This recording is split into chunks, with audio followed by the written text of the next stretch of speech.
This youth entrepreneurship program was produced by the Northern California and Sacramento Regional Center for International Trade Development, a program of the Los Rios Community College District Workforce and Economic Development Program, and funded through a grant from the California Community College's Chancellor's Office Economic and Workforce Development Program. Hi, I'm Brooks Olson, Director of the Northern California Center for International Trade Development. I think when we sit down as a group of entrepreneurs that we invited to our offices to kind of share their stories with us, it was probably more than I expected.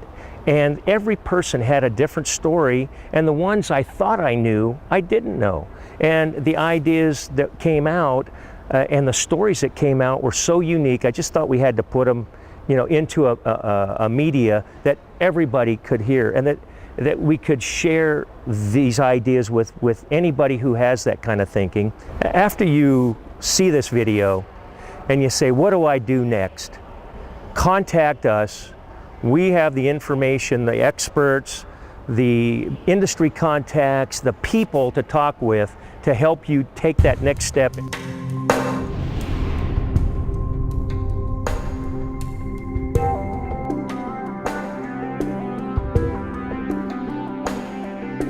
Once you have a concept, a business idea, an invention or service, you need to find buyers, suppliers, or both. Reaching out globally is the quickest way to start forming those business relationships that lead to larger market share and higher profits. But how do you get the attention, trust, and cooperation of someone you can't meet face-to-face immediately? Those who've done it say, do your homework first. It also helps learning the story of the people that are buying. Papai Thomas is with the California Indian Manpower Consortium. She helps Native American artists from California sell their collections overseas. We provide an entrepreneur training, and then we also do an international trade. We've done some trade research where we've gone over to Italy and Germany and looked at what they were doing and their interest in Native American handicrafts.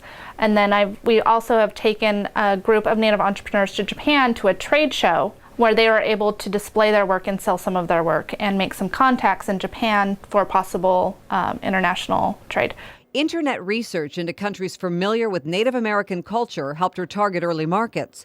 But supplies the artists need, like leather, have also led to global relationships. In Germany, there's a long history of an interest in Native Americans, so they picked up on it right away. Italy, it's still kind of growing and they understand it, but there wasn't quite as the market, but they understood the use of the leather and how they were looking more at what we can trade and what we can do together, importing and exporting.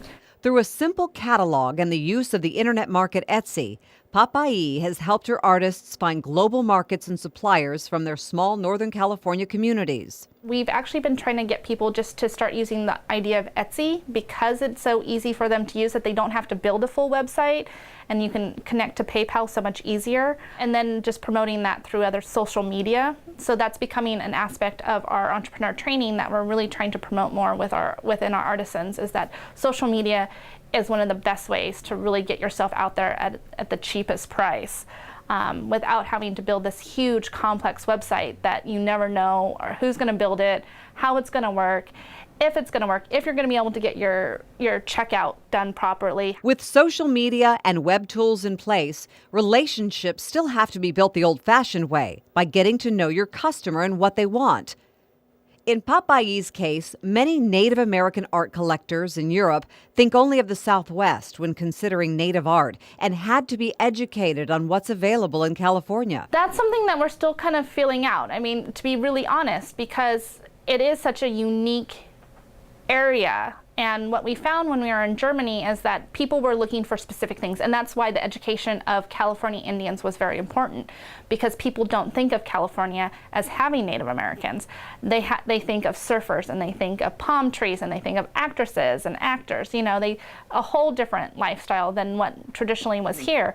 So we really had to educate them. Easily accessible web tools, building relationships, and educating the market are all key in finding global buyers and suppliers.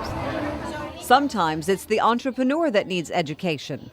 On a trip to France, Greg Woods met two men launching a wine import-export business and was inspired. He was working at Stanford University and considering his own import-export agricultural business. One of my co-workers asked me, he says, Greg, why is someone going to buy from you rather than buy from someone else? And he was kind enough to wait until after 5 o'clock everybody had left to ask me that question because I didn't have the answer. Greg spent months in intense study of U.S. government programs and agencies promoting trade. I was still working at the time in Stanford, so that was the way that I went.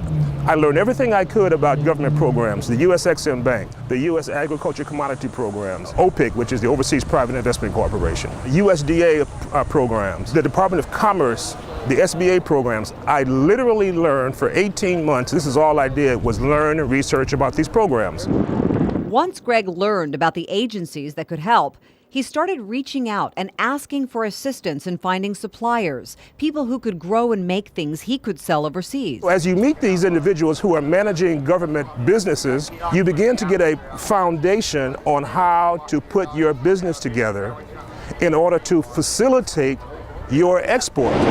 Because they've been in operation for so long, they know who to call. Greg, I know so-and-so at Save Mart. I know a farmer, I know an association, blah, blah, blah. And that's how one way you can facilitate finding suppliers who are willing to work with you to take their product for either domestic sales or for exports. Not able to afford a full website, Greg registered on every business-to-business website he could find, knowing international buyers were looking for products there. Because I was struggling, I had to be innovative. So every website that was a B2B website, I registered on. I mean, literally every one of them. I didn't have a website at the time, so I would use the B2B website as my introduction to the world. You have to explain the product variety, the product grade, the product size or color, what the USDA or DFA, USDA everybody knows, DFA is another entity, what their standards and grades are so that the foreign buyer understands, because even today, the majority of foreign buyers do not know what they want. They just want to buy almonds or they want to buy chicken, but they don't know that there is a tier or tiers to the product. So you have to educate them. And the education takes time. Once you've researched how government programs can help finance your business, reached out to government agencies that can help introduce you to suppliers, registered on B2Bs to reach out to buyers, you're ready for your first sale. It took Greg 3 years to see the effects of his hard work. For the first 3 years, I literally starved to death, and that's not an exaggeration. I literally starved to death. If it weren't for my family, I would not have got through the first 3 years. I knew that once I got started, one container load is more money than I could make in 3, 4, 6 a year.